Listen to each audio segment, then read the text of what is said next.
Y el programa Información con Estilo llega a ustedes por cortesía del Grupo Corporativo Luis y Asociados.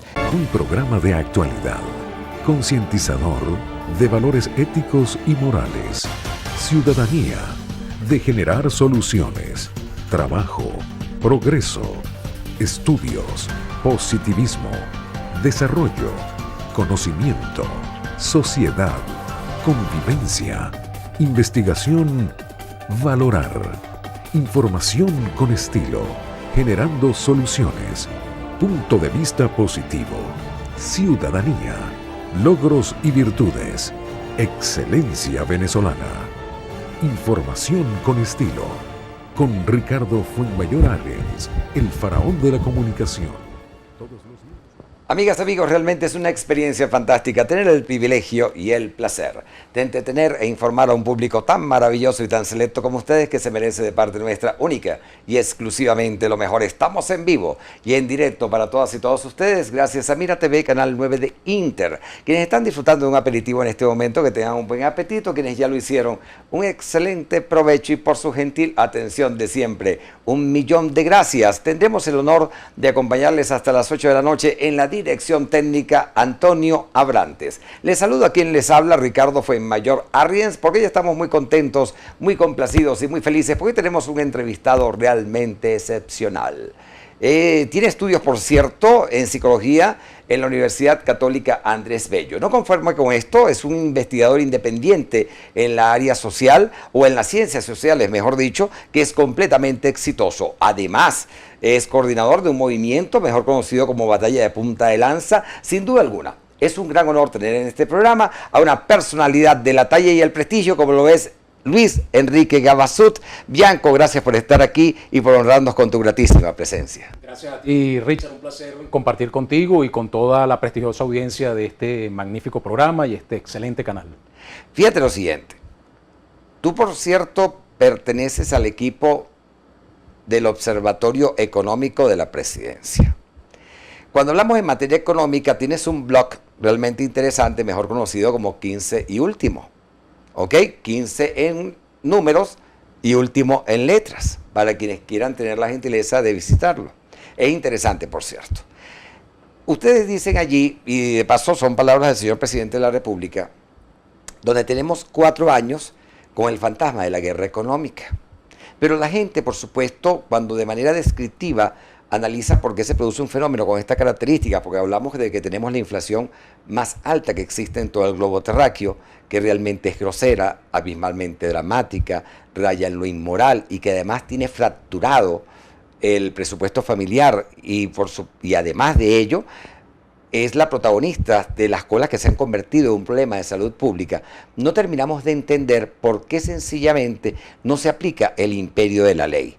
Cuando en los ilícitos económicos hablamos que la norma constitucional establece en el 114 que la especulación, la usura es un delito, el acaparamiento es un delito. Si nos vamos al ordenamiento jurídico de la Ley de Precios Justos, dice en el artículo 51, 52 y 53 que el ser bachaquero tiene una sanción de 3 a 5 años. Si ellos, tenemos una llamada en vivo, esto es producto de la emoción, vamos a tratar de, como quien dice, de cancelarla. Si ellos, por ejemplo, cobran un sobreprecio aprovechándose de la necesidad ajena, y en consecuencia lo hacen en las narices de las autoridades competentes, si aplicamos el principio de corresponsabilidad, por supuesto tendríamos que saber de que al cobrar un sobreprecio se está entrando en calidad simulada, que es estafa al usuario. No conforme con esto, cuando buscamos el ordenamiento jurídico en materia penal, eso se denomina flagrancia. Cuando tú agarras a alguien infragante y cometiendo un hecho punible contrario al ordenamiento jurídico, ¿por qué no aplicas el imperio de la ley para darle un punto final a esto,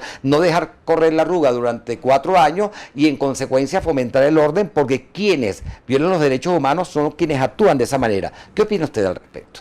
Bueno, fíjate, Richard, ese tema que planteas es bastante complejo. Yo creo que ese planteamiento da para uno y varios programas, ¿no? Para que la audiencia lo pueda entender a cabalidad. Efectivamente, debemos empezar por definir exactamente lo que es la guerra económica, ¿no? Y de acuerdo a las investigaciones que yo en lo personal he venido efectuando de manera independiente, y también es compartido este criterio con algunos colegas y compañeros investigadores de la talla, por ejemplo, de Pascualina Curcio, José Gregorio Piña, Luis Salas Rodríguez, que bueno, son acuciosos investigadores de este tema. Realmente la economía venezolana está sometida a una serie de debilidades estructurales, ¿no? Quiere decir que son históricas, que están muy arraigadas en la forma de funcionamiento de nuestra economía, que en momentos en que, digamos, la renta petrolera, el ingreso petrolero, fiscal petrolero, disminuye significativamente, esas debilidades estructurales se agudizan, se colocan en una dimensión crítica en relación al desempeño de la economía. Entre esas variables fundamentales, nosotros tenemos en Venezuela una huelga de inversión por parte del sector privado, que no es reciente ni es coyuntural de la guerra económica, ni es exclusivamente durante la Revolución Bolivariana, sino que es histórica y se agudizó en Venezuela y se volvió un fenómeno crónico a raíz de los boom petroleros de la década de los años 70. Esa huelga de inversión del sector privado, como su mismo nombre lo indica, es que el sector privado no invierte. No invierte. Y por eso no se expande la capacidad instalada. Lo que tú puedas ver, por ejemplo, como algún pequeño crecimiento de la capacidad instalada, algunas fábricas que se montan, otras que desaparecen, es una variabilidad natural de esa variable económica. Pero realmente inversión privada como tal no lo hay. Y eso a pesar de todas las enormes ventajas económicas que tiene Venezuela, ventajas competitivas, comparativas, ventajas absolutas incluso, por ubicación geográfica, por clima, por abundancia de recursos naturales, por energía barata, por disponibilidad de mano de obra accesible y bien capacitada, por una serie de factores que cualquier teoría del desarrollo económico, no precisamente de izquierda o comunista o socialista, sino las más modernas teorías del desarrollo económico, las que asume, por ejemplo, Naciones Unidas o, digamos, los países, instituciones tan de derecha como puede ser, por ejemplo, el Banco Mundial, ¿no? Son teorías que te dicen que si un país reúne esa serie de ventajas, debería tener una afluencia importante de inversión privada. En Venezuela no se da ese fenómeno. Y al no haber inversión privada, evidentemente no hay crecimiento de la producción. Y lo que tenemos es un aparato productivo, entre comillas, que es hiperdependiente de importaciones, tanto en sus materias primas como en los insumos intermedios, partes, componentes, etcétera, y el capital mismo productivo, las maquinarias, la tecnología como tal. Por lo tanto, lo que tú tienes es una economía donde el sector privado está totalmente orientado e hiperdependiente a la captación de la renta petrolera. Es decir, si el Estado, porque debemos tomar en cuenta que la renta petrolera la genera el Estado, no lo generan los privados, la genera el Estado, a través fundamentalmente de PDVSA, que es la industria petrolera de la nación. Si el Estado es quien genera la renta petrolera, o si el Estado no generase esa renta petrolera, pues no funcionaría la economía en Venezuela, porque todo el aparato industrial gira en torno a la captación de esa renta petrolera y a la hiperdependencia de esa renta petrolera. Cosa diferente a lo que ocurre en otros países, en otras economías, economías liberales, economías socialistas también, pero de mercado, donde tenemos importantes niveles de inversión privada. El argumento que normalmente se da es que la revolución bolivariana ahuyentó o ahuyenta las inversiones privadas porque no ofrece seguridad jurídica, ¿no? Que es el argumento, digamos, trillado o manido que se utiliza en estos casos para explicar por qué los privados no invierten en Venezuela.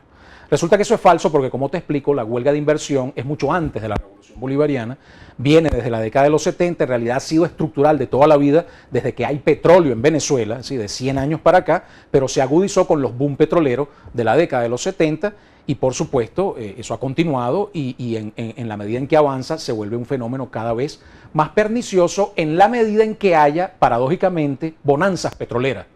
Cada vez que hay una bonanza petrolera, se observa un fenómeno de desinversión y un fenómeno justamente de mayor dependencia de esa renta petrolera. Es decir, cuando viene luego el bajón, porque estos son ciclos normales que ocurren históricamente en Venezuela, por la hiperdependencia que tenemos del petróleo, cuando nuevamente, digamos, cuando viene el ciclo de vacas flacas, que ahí se pierde la bonanza petrolera, disminuye la renta petrolera, ahí observamos el desmantelamiento que ha sufrido el aparato productivo nacional. Esto es un vicio que hay que corregir. Ahora, eso es estructural, ¿no? ¿Qué ocurre con la guerra económica? La guerra económica aprovecha esa desventaja que tiene estructuralmente la economía venezolana, esa hiperdependencia de la renta petrolera y esa ausencia de verdadera capacidad productiva nacional para extremarla y convertirla en un fenómeno verdaderamente desastroso, catastrófico para el país, manipulando una serie de variables que están claramente bajo el control de los monopolios y oligopolios en el país, porque además otra característica estructural fundamental de nuestra economía es que una economía monopólica, mucho más que en cualquier otra parte del mundo. Nosotros, los rubros de primera necesidad, los rubros de consumo masivo en su totalidad, están controlados por una, dos, tres, máximo 4 empresas, controlan la totalidad de los rubros en alimentos, en medicamentos, en textiles, incluso en comercio, en importación. Es decir, la característica monopólica, oligopólica, nos hace hiperdependientes de las decisiones que tomen estos grupos corporativos muy poderosos. ¿Qué decisiones han tomado en el contexto de este escenario político que vive Venezuela?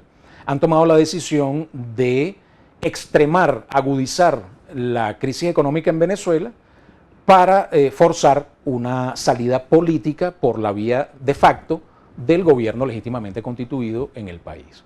Y para ello manipulan la distribución, ¿no? Porque el aparato de distribución está en su poder, ralentizando la producción, desviando la producción, favoreciendo el contrabando de extracción, que es una variable muy importante que ha existido toda la vida, pero que se agudiza en estos últimos años, porque lo que te explicaba al principio, pues la guerra económica cabalga sobre las debilidades estructurales de nuestra economía, agudizándola, generando un caos o induciendo una situación catastrófica en el país. Fíjate, por ejemplo, la simplificación de la producción es un fenómeno típico de la guerra económica, donde ya las presentaciones de envase pequeño, de pequeña cantidad, no salen al mercado, son sustituidas por presentaciones de envases de mayor capacidad, y obviamente eso te induce un fenómeno de compra nerviosa involuntaria por parte del consumidor, porque si tú lo que querías comprar era un envase pequeño, pero lo que te consigues es un envase que contiene 4 o 5 veces el envase pequeño y ese es el que compras, equivale a como que si hubieses comprado 5 veces el envase pequeño. Es decir, hubieses incurrido en una compra nerviosa. Y ninguna economía te aguanta durante mucho tiempo una conducta del consumidor nerviosa, de compra para acumular, porque constantemente te altera los inventarios, la capacidad de distribución, los ritmos naturales de producción, y eso es lo que estamos viendo en Venezuela. Fíjate, por ejemplo, otro detalle. Normalmente la distribución en los centros, en los supermercados, en los centros de abastecimiento de alimentos, se hacía de madrugada, ¿no? 4 de la mañana, 5 de la mañana, eran los momentos en que se hacía el abastecimiento, el descargue de los camiones para abastecer los anaqueles. Ahora eso se reemplazó y se hace a las 11 de la mañana y a las 4 de la tarde, ¿no? Y eso es una decisión que tomó la Asociación de Distribuidores que abastecen los supermercados y abastos en el país. Eso te altera por completo, por supuesto, la colocación de inventarios en anaqueles, te genera colas, te induce colas, mucho más de lo que debería ser normalmente.